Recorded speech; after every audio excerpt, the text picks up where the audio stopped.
हमारे पास एक accident research cell है दिल्ली ट्रैफिक पुलिस का, जो कि पूरे साल के एक्सीडेंट्स का एनालिसिस करता है, उसकी व्याख्या करता है अलग अलग तरीके से, जिससे हमें ये पता चलता है कि वो कौन से स्ट्रेचेज हैं रोड के जिस पे ज़्यादा एक्सीडेंट्स होते हैं, वो कौन से व्हीकल्स हैं जिनकी वजह से ज़्यादा एक्सीडेंट्स होते हैं, वो कौन से लोग हैं जो विक्टिम होते हैं, दुर्घटना के शिकार ज़्यादा होते हैं, और किस आवर में ये एक्सीडेंट्स होते हैं।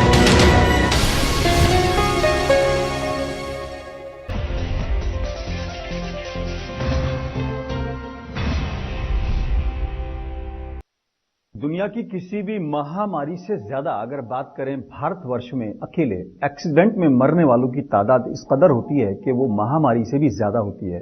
एक अंदाजे के मुताबिक हर साल लगभग 1.5 लाख लोग सड़क हादसों में मारे जाते हैं, सड़क पर होने वाले एक्सीडेंट्स में मारे जाते हैं। और एक दिलचस्प बात और यह है कि पूरे देश में ट्रैफिक को लेकर कानून लगभग एक है, सीट बेल्ट को लेकर हो या फिर हेलमेट को लेकर।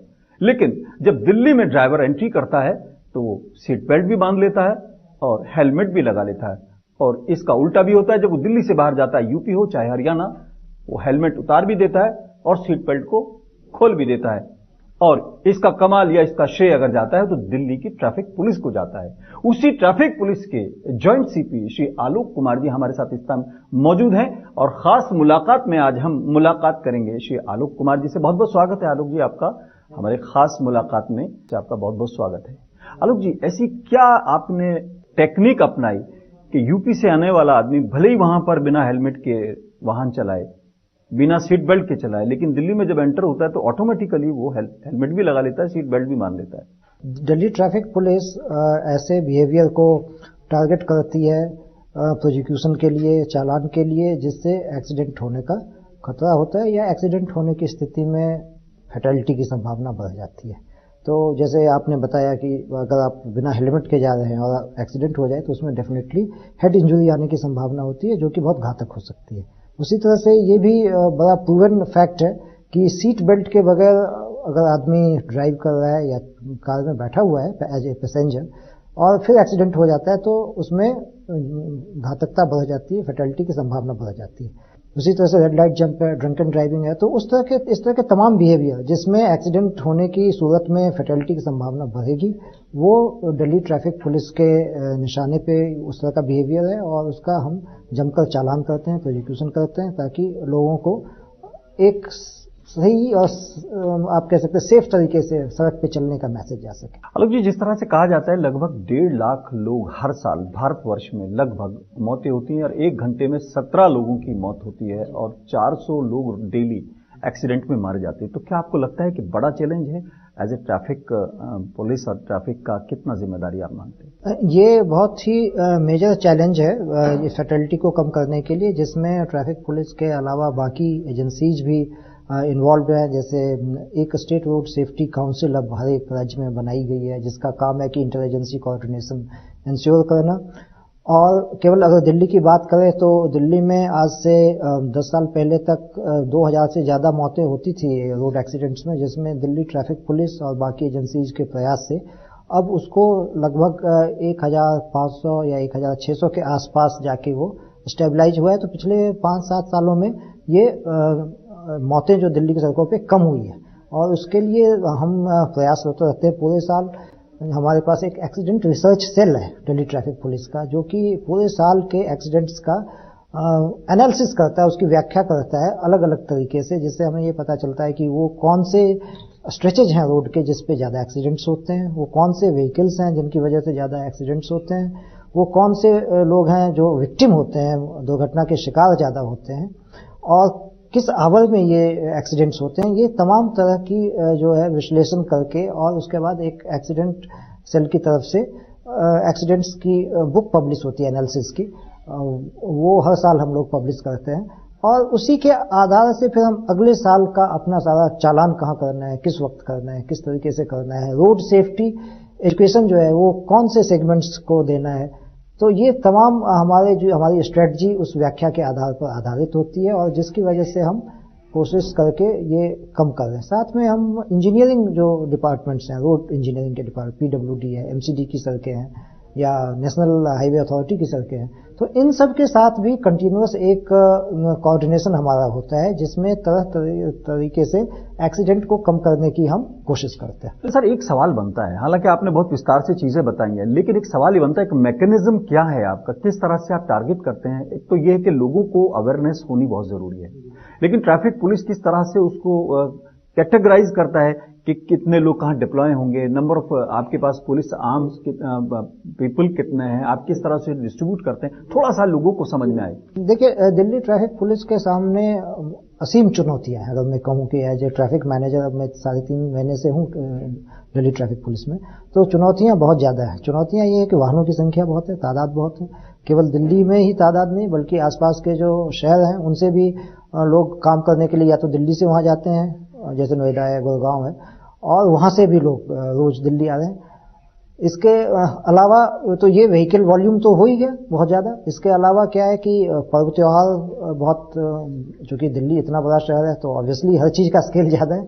जैसे अभी आपने एक्टिविटीज भी जैसे आप देखिए, रैली भी जैसे छठ है या धनतेरस है या दीपावली है, दुर्गा पूजा है, रामलीला है, नवरात्रा है, गणेश चतुर्थी है, मुहर्रम है, उसके बाद ये ओकेजन्स हो गए। और फिर साथ में इवेंट्स इंटरनेशनल लेवल के बहुत होते हैं, क्योंकि हम देश की राजधानी में रहते हैं, तो यहाँ इवेंट्स भी, जैसे विंटर टाइम है तो इवेंट्स का कैलेंडर भी उसी तरह से इंटेंसिफाई हो जाता है और हर दिन कोई ना कोई यहाँ पे बड़े इवेंट्स होते रहते हैं। तो इन सब को मैनेज करने के अलावा ये देखना कि दिल्ली में जो आम शहरी है उसकी कम्यूटिंग आसान हो और वो कम से कम समय में पहुंचे और सेफली पहुंचे।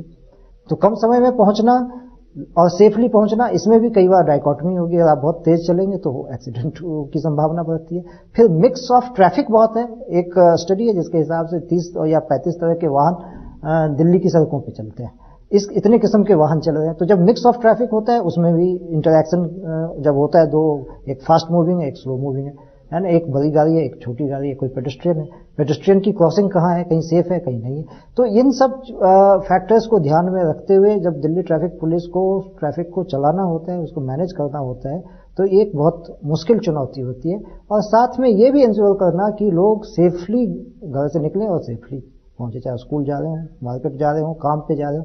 तो ये, इसके लिए हमारे पास जो रिसोर्सेज है, हमारे पास ह्यूमन रिसोर्सेज की अगर हम बात करें तो तकरीबन 5,500 से 6,000 ट्रैफिक पुलिसकर्मी दिल्ली ट्रैफिक पुलिस में है। तो इन सब जो ओकेजन्स हैं उसके हिसाब से डिप्लॉय करना, जो मेन स्ट्रेचेज और कॉरिडोर हैं जिस पे ट्रैफिक फ्लो बहुत वॉल्यूम ज़्यादा है, जैसे आउटर रिंग रोड है, और जो 28 ए कैटेगरी कॉरिडोर्स हैं जिसमें अरविंदो मार्ग है, भीष्म पितामह मार्ग है, मथुरा रोड है। तो ये जो तमाम इंपॉर्टेंट स्ट्रेचेज हैं, सारा न्यू दिल्ली एरिया है जहाँ पे ट्रैफिक स्मूथली चले, ये इंश्योर करना। और साथ में ये देखना कि यहाँ पे जो पेडेस्ट्रियन है, साइकिलिस्ट हैं, मोटरसाइकिलिस्ट हैं, उनको भी कोई वो ना हो, क्योंकि जो यहाँ पे एक्सीडेंट विक्टिम्स हैं, पेडेस्ट्रियन के लिए तो आपने जगह नहीं छोड़ी, कहीं कोई जो एक्सीडेंट विक्टिम्स हैं उसमें ज्यादातर होते हैं पेडेस्ट्रियन, साइकिलिस्ट और मोटरसाइकिल वाले। कुल मिला के 85 से 90% विक्टिम्स ये है। तो ये भी हम, जैसा मैंने आपको बताया कि इंजीनियरिंग विंग जो है सरकार के, जो रोड इंजीनियरिंग में है, उनके साथ कंटिन्यूस हमारा इंटरैक्शन होता है। डीसीपी लेवल पे मैं भी मीटिंग करता हूँ, हमारे स्पेशल सीपी भी मीटिंग करते हैं। तो उसमें हम स्पीड कामिंग मेजर्स सजेस्ट करते हैं, जहाँ पे हमें लगता है कि बहुत हाई स्पीड कॉरिडोर में कहीं पे स्पीड को स्लो करना है ताकि एक्सीडेंट्स कम हो, तो वहाँ पे हम वो मेजर्स सजेस्ट करते हैं। जैसे इसी साल करीब हमने 300 ऐसे speed Kameng measures engineering department को सजेस्ट किए हैं, जिससे स्पीड कम हो, एक्सीडेंट कम हो। सर, जिस तरीके से, बिल्कुल हटके सवाल है, जिस तरीके से आपका डिपार्टमेंट बहुत एक्टिव माना जाता है, लेकिन अगर बात करें डिपार्टमेंट की तो ऐसा लगता है इनएक्टिव हो जाता है।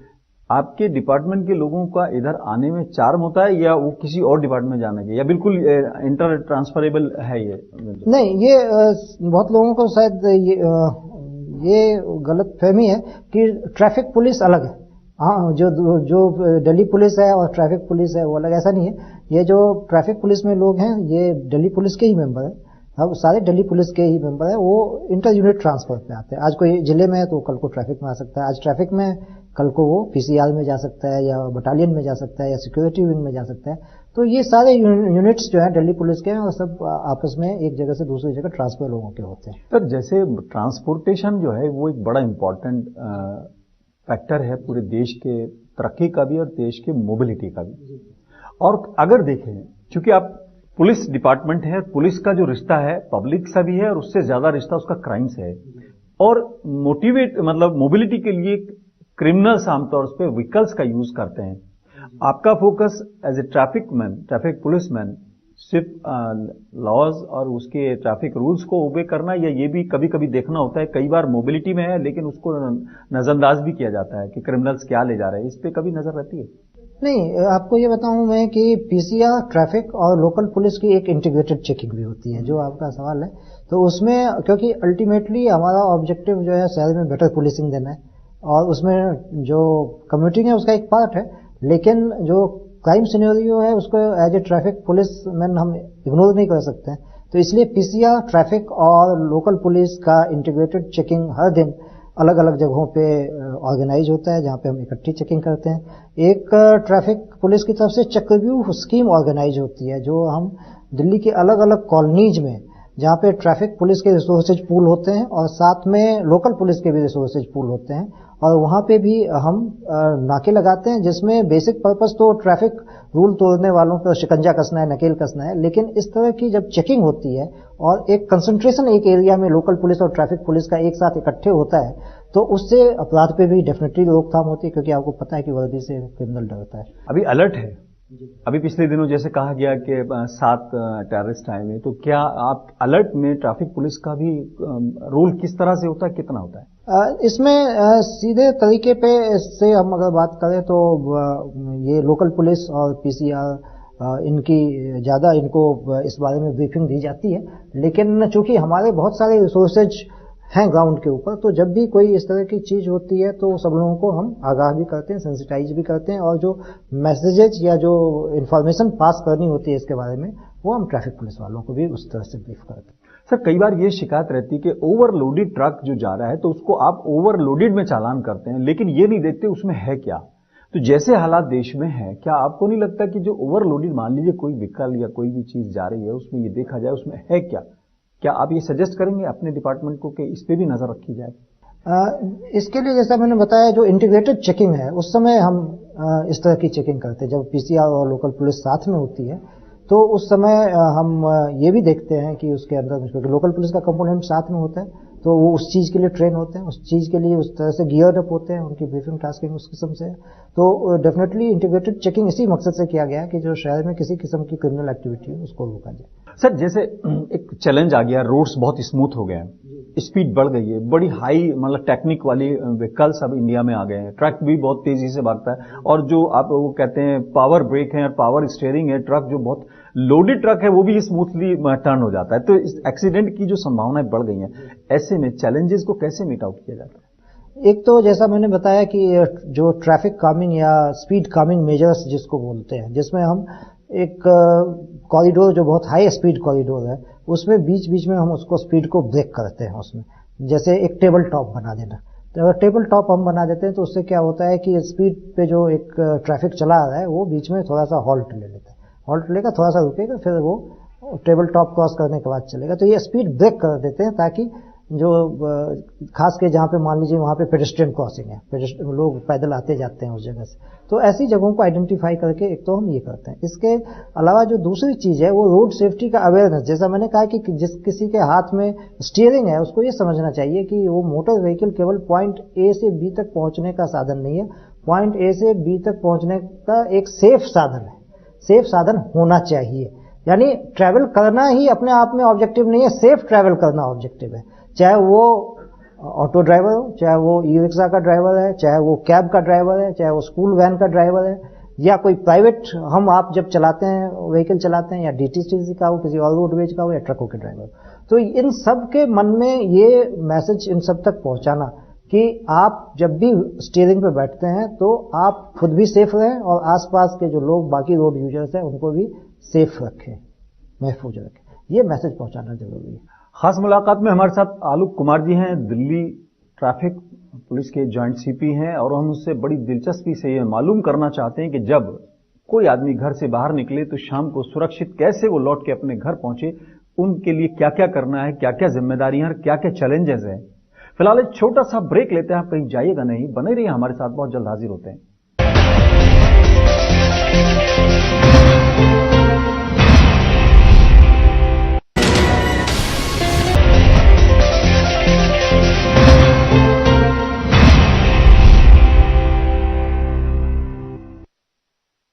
बैक। खास प्रोग्राम खास मुलाकात में एक बार फिर आपका स्वागत है। हमारे साथ मौजूद हैं दिल्ली ट्रैफिक पुलिस के जॉइंट सीपी आलोक कुमार जी, और हम उनसे जानकारी ये ले रहे हैं कि ट्रैफिक बढ़ रहा है, स्पीड बढ़ रही है, सड़कों की स्मूथनेस बढ़ रही है और कहीं ना कहीं लापरवाही भी बढ़ रही है और जिंदगी कहीं ना कहीं स्टेक पर रहती है। कैसे कंट्रोल करेंगे? हालांकि बड़ी दिलचस्प और बड़ी एक खूबसूरत बात उन्होंने कही है कि वाहन जो है वो आपका ए से बी पॉइंट तक जाने का साधन है, लेकिन इसको आप सेफ साधन बनाइए, ये जरूरी है। आलोक जी के एक बार फिर आपका स्वागत है। और जो आपने बात कही है, तो लोग तो अवेयर हो ही, लेकिन डंडा आपके हाथ में है, तो क्या पुलिस डंडे वाली ही रहेगी या उसका कुछ रूप भी बदला? जैसे आप अक्सर अभी मैंने खुद देखा कि सोशल मीडिया पे आप एक्टिव हैं, हम कुछ भी मैसेज डालते हैं, रेस्पॉन्ड किया जाता है, तो डंडे वाली पुलिस को आप सोशल मीडिया वाली कैसे बना रहे हैं? देखिए, इसमें क्या है कि कानून का भय तो लोगों में होना चाहिए, लेकिन कानून के भय से भी ज़्यादा जरूरी और सफल हम तब होंगे जब लोग खुद ही समझ जाएंगे कि हमें कैसे व्यवहार करना है। एक बार हम जब रोड पे आते हैं तो, क्योंकि रोड की एक अपनी भाषा होती है, अपनी जुबान होती है ना, और उस जुबान को समझना जरूरी है। तो जैसे हम आपसे अभी बात कर रहे हैं, क्योंकि हम एक दूसरे की जुबान को समझ रहे हैं, तो बहुत आसानी से कम्युनिकेट हो रहा है और हम इस सेशन को एंजॉय कर रहे हैं। उसी तरह से अगर आप रोड पे रोड की भाषा में बात करेंगे तो आप उस ड्राइव को एंजॉय कर पाएंगे। आज इसलिए कहते सावधानी हटी दुर्घटना घटी, क्योंकि कहीं ना कहीं आपने उस जुबान को, उस भाषा को समझा नहीं, या उसको आपने इग्नोर किया और इस वजह से ये दुर्घटनाएं घटती। तो इसके लिए लोगों को समझाना, बताना कि आप रोड पे जाए तो रोड के जो कानून है, वही उसकी भाषा है, उसका पालन करें और उसके हिसाब से चलें। तो यहाँ पे रोड सेफ्टी अवेयरनेस की बात आ जाती है, जो एक बहुत ही बड़ा कैंपेन दिल्ली ट्रैफिक पुलिस अलग अलग प्लेटफॉर्म्स पे चलाती है रोड सेफ्टी के लिए, और उसमें सोशल मीडिया प्लेटफॉर्म का भी हम इस्तेमाल करते हैं। रोड सेफ्टी की केवल अगर हम बात करें तो आप देखेंगे कि स्कूल्स के अंदर 1500 स्कूल्स के अंदर हमारा एक मेगा रोड सेफ्टी कैंपेन चल रहा है। सितंबर में लॉन्च हुआ, फरवरी में खत्म होगा, और उसमें 15 लाख बच्चे 1500 स्कूल के पार्टिसिपेट कर रहे हैं। इसके अलावा कंटिन्यूसली हम अलग अलग सेगमेंट्स के जो ड्राइवर हैं, चाहे वो डीटीसी ड्राइवर हो या कैब ड्राइवर्स हैं या क्लस्टर्स के ड्राइवर हैं या कॉर्पोरेट एम्प्लॉइज हैं, इवन हम जैसे आप आजकल इंस्टेंट डिलीवरी का है, होम डिलीवरी का है कि आपको खाना मिल जाता है। आप अलग अलग जोमेटो है और पता नहीं स्विगी है, तमाम तरह के ऐप्स हैं, आप ऑर्डर करते हैं, आपके पास खाना आता है। अब वो जो खाना लेके आता है आपका, वो प्रेशर में होता है कि मुझे खाना जल्दी पहुंचाना है, तो जब वो प्रेशर में चलेगा तो हो सकता है एक्सीडेंट की संभावना हो सकती है। तो हम उनके साथ भी टाइप कर रहे हैं, हम वहाँ भी सोच रहे हैं, स्ट्रेटेजिक थिंकिंग हमारी वहाँ भी है कि उनके जो ड्राइवर्स हैं, इस तरह के जो ऐप है, तो उनको हम ट्रेन कर रहे हैं कि आप खाना पहुंचाइए, लेकिन सेफली आप अपनी सेफ्टी का भी ध्यान रखिए। तो इस तरीके से अलग अलग जगहों पे हम ये कैंपेन करते हैं। फिर हमारे दिमाग में आया कि आज का जो है वो सबसे ज्यादा बड़ा माध्यम बन गया है लोगों का आपस में संवाद करने का, तो हम क्यों ना अपना जो मैसेज है वो लोगों तक सोशल मीडिया के जरिए पहुंचाए। तो हमारा जो ट्विटर अकाउंट है उस पर हमारे पास 10 लाख से ज्यादा फॉलोअर है। जो फेसबुक है उस पर हमारे पास 2,65,000 फॉलोअर हैं। तो वहां पे भी हम रोड सेफ्टी के मैसेजेस कंटिन्यूसली लोगों में डालते हैं कि आप, जैसे अभी फॉग का समय शुरू होने वाला, विंटर का मौसम आ गया, फॉग होगा, फॉग में एक्सीडेंट्स बढ़ते हैं, लेकिन फॉग में अगर आप कुछ सावधानियों को बरतेंगे तो एक्सीडेंट की संभावना कम हो जाती है। और इसलिए हमने ऑलरेडी इसका कैंपेन स्टार्ट कर दिया है, जिसमें फेसबुक और ट्विटर पे 20 ऐसी सावधानियां हैं जिसको आप पालन करेंगे तो फॉग में एक्सीडेंट से बच पाएंगे। सर, एक कई बार आरोप लगता है कि दिल्ली, हालांकि ट्रैफिक पुलिस पूरे देश की बड़ी बदनाम है, लेकिन दिल्ली ट्रैफिक पुलिस पे भी वो कहीं ना कहीं जो है दाग लगते हैं। आपको लगता है कि क्या कुछ सुधार हुआ है पिछले मुकाबले में, अब में छवि में? हम लोगों की पूरी कोशिश होती है कि लोगों के ऊपर क्लोज सुपरविजन हो, मॉनिटरिंग हो, ताकि किसी किस्म से उनका व्यवहार जो है गलत ना हो। इसके लिए सॉफ्ट स्किल्स की ट्रेनिंग हमने 2 दिन की शुरू करवाई है। ये भी एक बिल्कुल नया इनिशिएटिव है जो हमारे स्पेशल सीपी ट्रैफिक ताज हसन साहब हैं, उन्होंने ये स्टार्ट करवाया है। उसमें हम 2 दिन की यहाँ सॉफ्ट स्किल ट्रेनिंग अपने यहाँ ऑर्गेनाइज करते हैं, जिसका एक पार्ट ये भी है कि आप व्यवहार कैसा करें और साथ ही किसी किस्म के करप्शन में इंडल्ज न करें। एक क्लियर मैसेज उनको दिया गया है। उनकी विजिबिलिटी रोड के ऊपर बढ़ाई गई है। जैसे पीक आवर्स में हमने बिल्कुल ही प्रोजिक्यूशन अभी मना किया हुआ है कि सुबह 9 से 11 तक केवल रेगुलेट करेंगे, उस समय चालान नहीं करेंगे। क्योंकि उस समय लोगों को रास्ता देना ज्यादा इंपॉर्टेंट है ना। तो ये इस तरह के कई कदम उठाए गए। इसके अलावा जो हमारा इंटरनल विजिलेंस सिस्टम है उसको भी मजबूत किया गया ताकि लोगों के ऊपर निगरानी रहे। तो ये सारे मैकेनिज्म ऐसे हैं। और साथ में मैं आपको बताऊं कि ग्रीवांस रिड्रेसल, जैसे सोशल मीडिया का आपने कहा, तो केवल रोड सेफ्टी के लिए हम उसको इस्तेमाल नहीं कर रहे, उसको हम लोगों की शिकायत का निवारण करने के लिए भी इस्तेमाल कर रहे हैं। सर, जैसे लोगों को काबू करने के लिए, कंट्रोल करने के लिए आपने अलग अलग मेजर्स लिए हैं। कहीं आपने कैमरे लगा देते हैं, स्पीड ओवर स्पीडिंग के लिए कैमरे लगे होते हैं, दूर से देख लेते हैं कितनी स्पीड आ रही है, और भी चीजें हैं। ट्रैफिक पुलिस वाले खुद छुप के कई बार देखते हैं कि अगर किसी ने रेड लाइट जंप किया है तो उसको एकदम सामने आके पकड़ लेते हैं। क्या आप ऐसा कोई मैकेनिज्म डेवलप कर रहे हैं जो आपके यहाँ करप्ट लोग हैं उनको पकड़ने का कुछ मैकेनिज्म? नहीं, वो हमारा इंटरनल विजिलेंस डिपार्टमेंट है जिसको जो लगातार उसमें एक एसीपी है और कई इंस्पेक्टर होते हैं और नीचे और स्टाफ होता है। वो सर्विलांस रखता है, वो फील्ड में जाता है, देखता है लोग क्या कर रहे हैं, और कहीं पे जब हमें कोई गलत चीज नजर निगाह में आती है फाइल पे उसको लेके फिर लोगों के खिलाफ शिकायत जो होती है उसके एक्शन होता है, डिपार्टमेंटल एक्शन होता है तमाम तरीके से, और वो काफी कारगर भी है। सर, एक शिकायत आई थी कि बीच में कुछ स्पेशल स्टिकर्स जारी किए थे, वो जिस व्हीकल पे स्टिकर लगेगा उसे कोई नहीं रोकेगा, क्या उसको कंट्रोल किया गया है या कुछ? उसको कंट्रोल किया गया है और उसके खिलाफ काफी सख्त कार्रवाई की गई है, और डेली बेसिस पे सीनियर ऑफिसर उस चीज को मॉनिटर करते हैं कि इस तरह की घटना कहीं ना हो, और अगर कहीं पे कोई घटना पाई जाती है तो वहाँ का जो फील्ड स्टाफ है उसके खिलाफ बहुत सख्त एक्शन लिया जाता है और डिपार्टमेंटल विभागीय कार्रवाई की जाती है। लेकिन सर, ये बड़ा सवाल है कि अगर स्टिकर जारी हो रहे हैं तो उसमें तो बहुत सारे लोग होंगे, तो कैसे उसको तोड़ा जाएगा? क्योंकि कमर्शियल व्हीकल ही उनके टारगेट पे होते हैं। अगर मैंने बेल्ट नहीं लगाई उनको मैं दिख जाता हूं, लेकिन जो कमर्शियल व्हीकल्स हैं, ऑटोज हैं और हैं, और खासतौर से जो कमर्शियल व्हीकल हैं, माल वाहक जो हैं, उनको वो रोकते नहीं है। तो क्या अभी भी चल रहा है? नहीं, उसके लिए नहीं, जैसा मैंने आपको बताया, इसके लिए हमने कंटिन्यूअस बहुत तरह के, अब सारी चीजें पब्लिक डोमेन में नहीं ला सकते, लेकिन ये है कि बहुत तरीके से हम एनालिसिस करते हैं। जो हमारा प्रोसिक्यूशन हो रहा है, जो चालान हो रहा है, वो कितने का चालान हो रहा है, किस व्हीकल का कितने का चालान हो रहा है, किस आवर में चालान हो रहा है, इस तरह की तमाम एनालिसिस के बाद हम डिपार्टमेंट में हिदायतें जारी करते हैं कि आप इस समय पे इस तरह का एक्शन नहीं लेंगे, और उससे इस पर रोकथाम आती है। तो मैं आपको बताना चाहूंगा, जो कमर्शियल व्हीकल्स का प्रोसिक्यूशन पहले पेटी प्रोसिक्यूशन था, उस पर बहुत रोकथाम लग गई है। तो अब जब भी प्रोसिक्यूशन होगा तो उसका परमिट वायलेशन या इस सब तरह की चीजों का वायलेशन होगा जिसमें वाकई उसका चालान बनता है। तो इससे जो एक करप्ट प्रैक्टिसेज डिपार्टमेंट में होती है उस पर रोकथाम लगता है इस तरह की एनालिसिस करने से। आपको लगता है कि अगर करप्शन होगा तो जो सही प्रैक्टिस है उसमें दिक्कत आएगी, लोगों में विश्वास भी घटेगा? एक क्रेडिबिलिटी की बात होती है किसी भी संस्थान की। अगर हमारे बारे में परसेप्शन क्या लोगों का, इससे हमारी क्रेडिबिलिटी तय होती है। तो ओवरऑल हमारा एफर्ट यही है कि नेगेटिव जो परसेप्शन अगर कोई है तो उसको पॉजिटिव परसेप्शन में बदला जाए। लगातार हम अच्छे काम करें और लोगों की निगाह में उस काम को लाएं, ताकि जो हमारे बारे में लोगों का सोचना है वो सही हो। जो ग्राउंड पे हमारा स्टाफ है उसका बिहेवियर ओवरऑल क्या होगा लोगों के साथ, ये तय करता है कि लोग हमारे बारे में क्या सोचते हैं। और इसके बारे में कंटिन्यूअस मैंने आपको बताया कि क्लोज सुपरविजन जो है उसका सबसे अच्छा उपाय तो वही है। सर, जैसे आप पॉल्यूशन कंट्रोल की बात होती है, बड़ा पॉजिटिव सवाल है क्योंकि पॉल्यूशन को लेके अभी बहुत दिक्कत हो रही है, एनजीटी भी एक तरह से, लेकिन आप भी कहीं ना कहीं उसमें पूरी तरह इन्वॉल्व हैं, क्योंकि वाहन का अगर पॉल्यूशन सर्टिफिकेट नहीं है, लेकिन वो 3 महीने का होता है, या तो उसमें कुछ ऐसा मैकेनिज्म हो जैसे 15 साल की गाड़ियों को सुप्रीम कोर्ट ने कहा कि अब ये 15 साल बाद नहीं चलेंगे, 10 साल बाद नहीं चलेंगे, ये भी एक चैलेंज आ रहा है। तो दिल्ली एनसीआर में ये चैलेंज रहेगा, इसको कैसे करते हैं? ये हमारा जो ग्राउंड पे स्टाफ है वो कंटिन्यूअस पॉल्यूशन जो सर्टिफिकेट है उसके बिना चलाना, आपको पता है, वो पेनलाइज किया जा सकता है, तो उसका कंटिन्यूअस प्रोसिक्यूशन और चालान होता है। अमूमन एक दिन में मैंने देखा है कि 200 से 300 व्हीकल्स जो है बिना सर्टिफिकेट के चल रहे हैं जिनका चालान हम लोग कर रहे हैं। इसके अलावा जो पॉल्यूशन में दूसरी चीजें हैं, जो व्हीकल्स दिल्ली में नहीं आने चाहिए, जो दिल्ली बाउंड नहीं है, उन व्हीकल्स को दिल्ली में, जो कमर्शियल व्हीकल्स हैं जो दिल्ली बाउंड नहीं है, उनके दिल्ली में आने पे रोक है।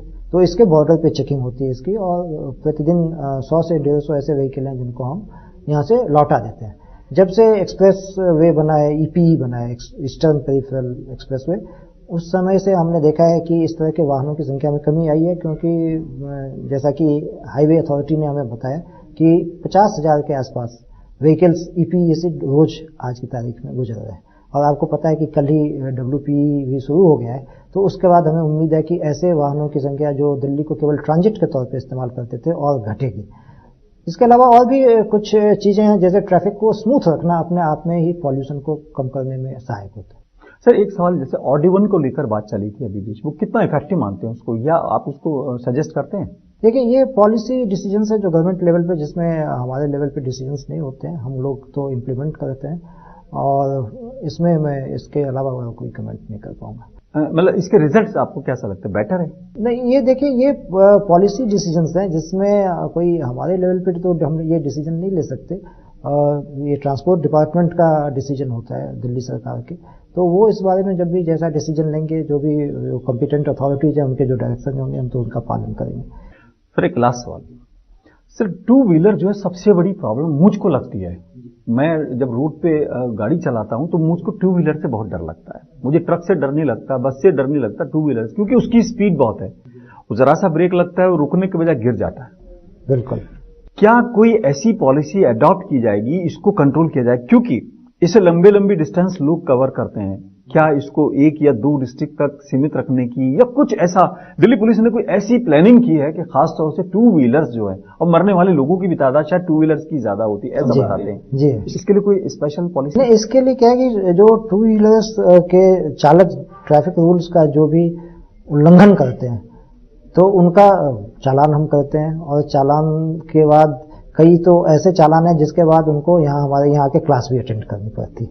जैसे अगर वो रेड लाइट जंप कर रहे हैं, या ट्रिपल राइडिंग कर रहे हैं, या ओवर स्पीडिंग कर रहे हैं, तो ये सब वैसे हैं जिसमें आपको ट्रैफिक पुलिस के यहाँ हाजिरी देनी पड़ती है।